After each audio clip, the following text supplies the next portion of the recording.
Meus amigos, agradecemos sempre aos novos inscritos, às novas inscrições, às novas visualizações.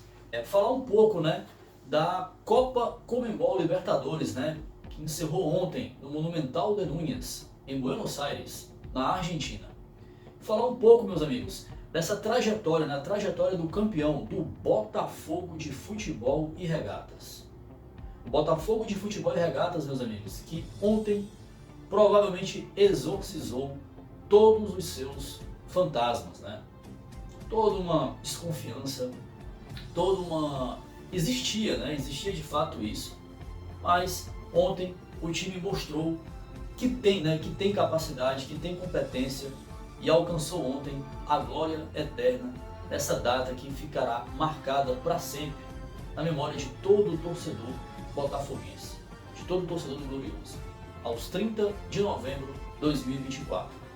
Meus amigos, então como é que foi essa saga, O Botafogo, que pelo Campeonato Brasileiro 2023, o Botafogo que liderava a competição, chegou a ter 15, 14, 13 pontos de vantagem, que viu nessa vantagem se esvair, a partir daquele 1º de novembro de 2023, quando o time levou aquela virada incrível diante do Palmeiras, que seria o campeão brasileiro da temporada.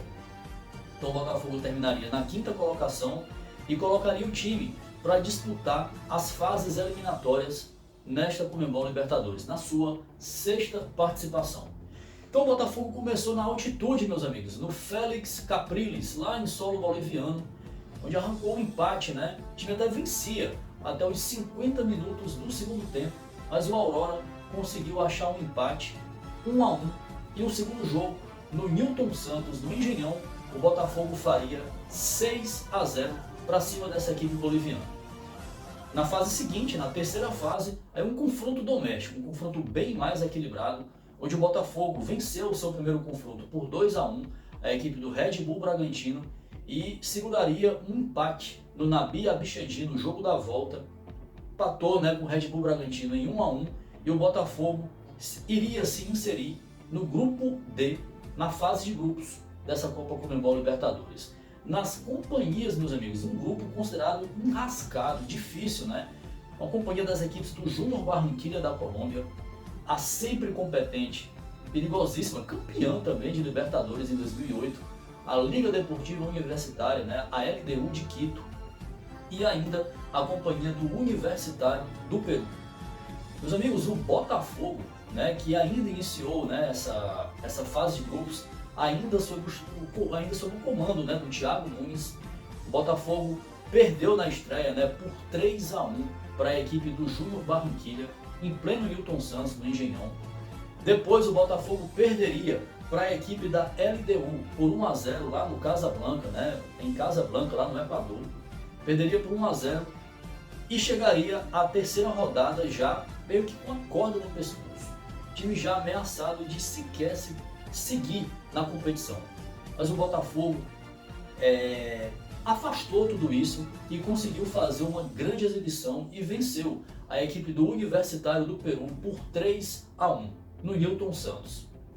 Vem a próxima rodada e o Botafogo consegue vencer um jogo dificílimo a equipe da LDU por 2-1 também no Newton Santos. Chega a vez do Botafogo novamente ir para a altitude, dessa vez o Botafogo encarar a equipe do Universitário, ainda com possibilidades, mas o Botafogo venceu no Peru a equipe do Universitário por 1-0, resultado importantíssimo para as pretensões da equipe seguir vivo e com chances de classificação à próxima fase da Copa Conmebol Libertadores. E o Botafogo encerraria os trabalhos nessa fase de grupos, arrancando um precioso empate, onde segurou uma pressão enorme do Júnior Barranquilla na Colômbia. Júnior Barranquilla 0, Botafogo 0, e o Botafogo, depois de todas as desconfianças já sobre os trabalhos do técnico Arthur Jorge, o Botafogo conseguiu avançar às oitavas de final em segundo. O Botafogo terminou esse grupo D na 2ª colocação e a 1ª colocação ficou com o Júnior Barranquilla. Nas oitavas de final, o Botafogo encararia um até favorito, o tricampeão Palmeiras. depois de todo aquele enredo de 2023, havia sim aquele sentimento de revanche, aquele sentimento de vingança. E o Botafogo, mesmo que tenha afastado essas condições, mas o Botafogo teve sim que fazer dois grandes confrontos para eliminar o Palmeiras. O Botafogo venceu por 2-1 no jogo da ida, né, no Engenhão, e arrancou um empate em 2-2, depois de chegar a construir 2-0 e ver o Palmeiras empatar e levar toda aquela pressão, todo o sufoco, mas o time conseguiu avançar às quartas de final para encarar um outro tricampeão. Desta vez, o São Paulo Futebol Clube, que eliminou a equipe do Nacional nas oitavas de final. Então foram dois grandes confrontos épicos. O Botafogo teve inúmeras grandes oportunidades para amassar o São Paulo no Newton Santos, mas o jogo terminou mesmo 0-0 e o São Paulo até conseguiu levar essa vantagem no jogo da volta, né, de não ter perdido no Newton Santos.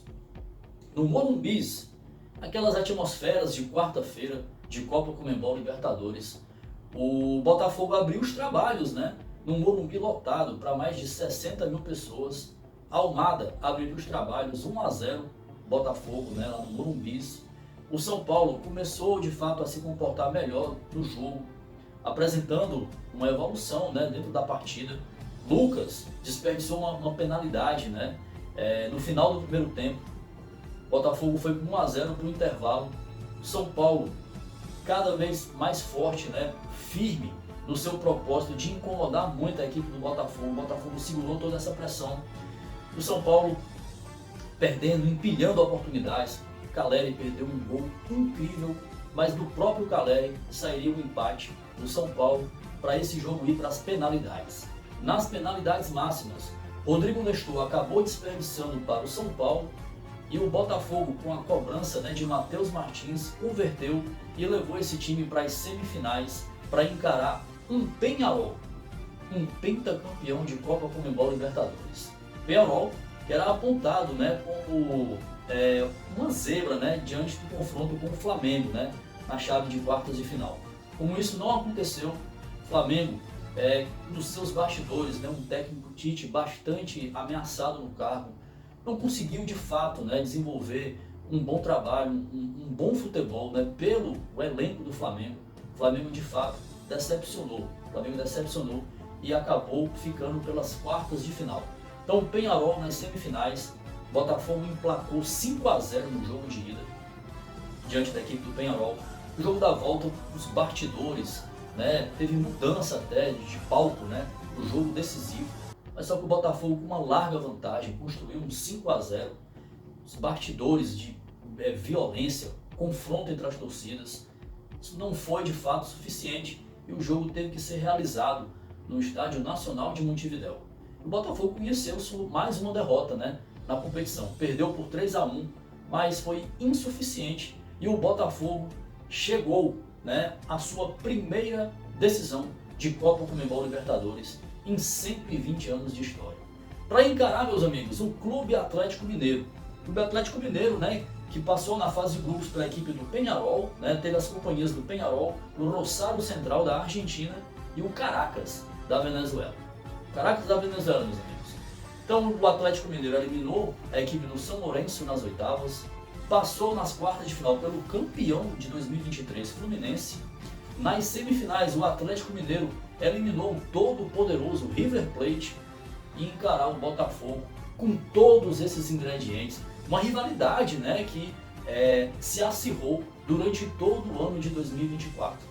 E ontem, meus amigos, no Monumental de Núñez, o Botafogo, né, que começou com dificuldades, depois de toda essa trajetória, o Botafogo já aí com cerca de 29, 30 segundos, teve o seu volante, né, Gregory, expulso. Uma jogada, né, de fato muito forte e acabou sendo expulso de forma justa. Então o Botafogo, com um a menos, teve que experimentar tudo isso, lidar com toda essa pressão. Mas o técnico Arthur Jorge conseguiu arrumar o time tecnicamente, taticamente e fez um jogo brilhante. O Botafogo fez um jogo brilhante, soube se comportar da melhor forma e abriu os trabalhos. Ontem, no Monumental de Núñez, abriu os trabalhos com Luiz Henrique, Logo em seguida, o Botafogo faria 2-0, gol de pênalti, né, com o Alex Telles, sofrido, né, uma jogadaça, né, do Luiz Henrique. O VAR foi acionado.